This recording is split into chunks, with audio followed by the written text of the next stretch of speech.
आप देख रहे हैं वाल्मीकि रामायण भाग 1 एपिसोड 12 सिद्धाश्रम। मलद और करुष दो तबाह जनपद और ताड़कावन पीछे रह गए। कुछ आगे चलकर श्री राम और लक्ष्मण जी ने दूर एक सुंदर पावन आश्रम देखा।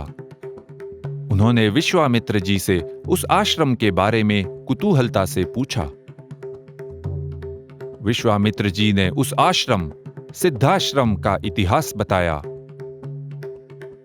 भूतकाल में वहां रहे अनेकों महर्षियों के बारे में बताया, जैसे कि महर्षि कश्यप, उनकी पत्नी अदिति और पुत्र वामन। एष पूर्वाश्रमो राम वामनस्य महात्मनः। जी हां, वही वामन जिन्होंने बलि राजा का सामना किया था, और उसी कथा से संबंधित उत्सव आज भी मनाए जाते हैं। केरल में ओणम, कर्नाटक में बलिपाड्यमी और महाराष्ट्र में बलि प्रतिपदा। वाल्मीकि जी के काल में जो आश्रम की संकल्पना थी, वो हमारे काल से भिन्न थी। उस प्रकार के आश्रम का कोई उदाहरण आधुनिक सामाजिक संरचना में नहीं है। हमने पहले देखा कि आश्रमों पर किसी राजा का अधिकार नहीं हुआ करता था।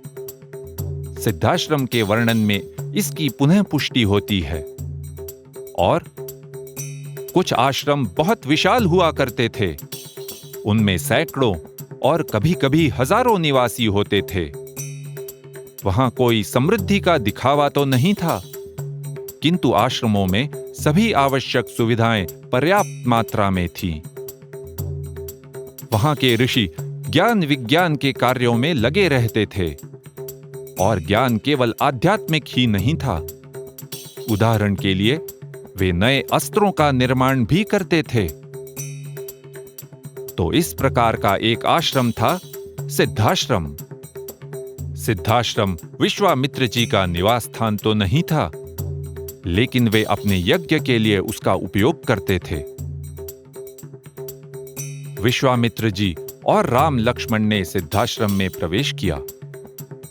वाल्मीकि जी ने उपमा दी है, शशीव गतनीहारः पुनर्वसु समन्वितः।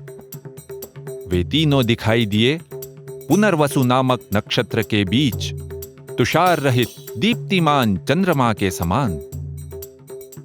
वाल्मीकि जी का कौशल देखिए, ऐतिहासिक घटनाओं का वर्णन, नक्षत्रों की उपमा, और ये सब अनुष्टुप छंद की लय में। सिद्धाश्रम के ऋषियों ने उन तीनों का बड़ी आस्था से स्वागत किया। थोड़े से ही विश्राम के बाद श्री राम अपने काम यज्ञ की रक्षा के लिए अग्रसर हुए।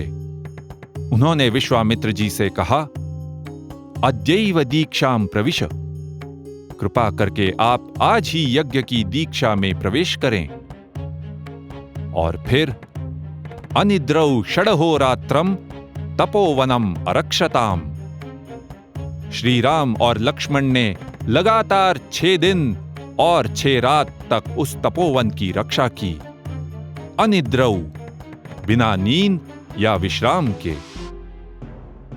और फिर हुआ राक्षसों का हमला, मारीच और सुबाहु के नेतृत्व में।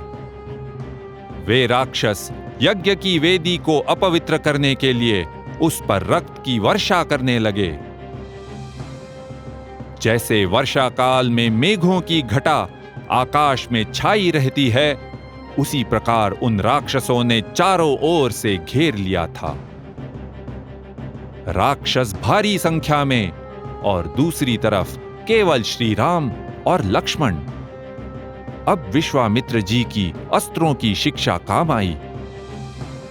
श्री राम ने पहले मारीच पर निशाना लगा के शीतेषु मानवास्त्र का प्रयोग किया। मारीच बुरी तरह से घायल तो हुआ, किंतु भाग जाने में सफल रहा। क्या कुछ वर्ष बाद श्री राम को इसका उत्तर देना पड़ेगा।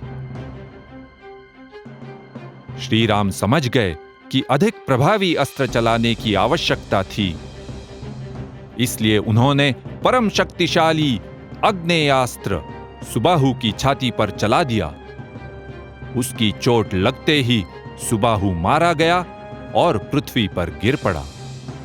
और फिर श्री राम ने अनेकों अस्त्र चपलता से चलाकर अंत में वायव्यास्त्र लेकर शेष निशाचरों का भी संहार किया। यज्ञ भली भांति संपन्न हुआ। विश्वामित्र जी प्रसन्न हुए। कृतार्थोस्मि महाबाहो कृतम गुरुवचस्त्वया। मेरा उद्देश्य पूर्ण हुआ। तुमने गुरु की आज्ञा का पूर्ण रूप से पालन किया है। अगले दिन दोनों विनय संपन्न राजकुमार विश्वामित्र जी को बोले, हे महामुनि, हम दोनों आपकी सेवा में उपस्थित हैं। आज्ञा कीजिए क्या करना है, हम वही करेंगे। तब सिद्धाश्रम के ऋषिगण मिथिला जाने की तैयारी में थे। वहां राजा जनक एक बड़े यज्ञ का आयोजन कर रहे थे। जी हां, एक और यज्ञ। ऋषियों ने सुझाव दिया कि श्री राम और लक्ष्मण उनके साथ मिथिला चलें। वहां वे एक महान धनुष, शिव धनुष भी देख पाएंगे। तो वे चल पड़े। उत्तरे जाह्नवी तीरे हिमवंतम शिलोच्चयम। गंगा पार उत्तरी दिशा में हिमालय के निकट वाले प्रदेश की ओर।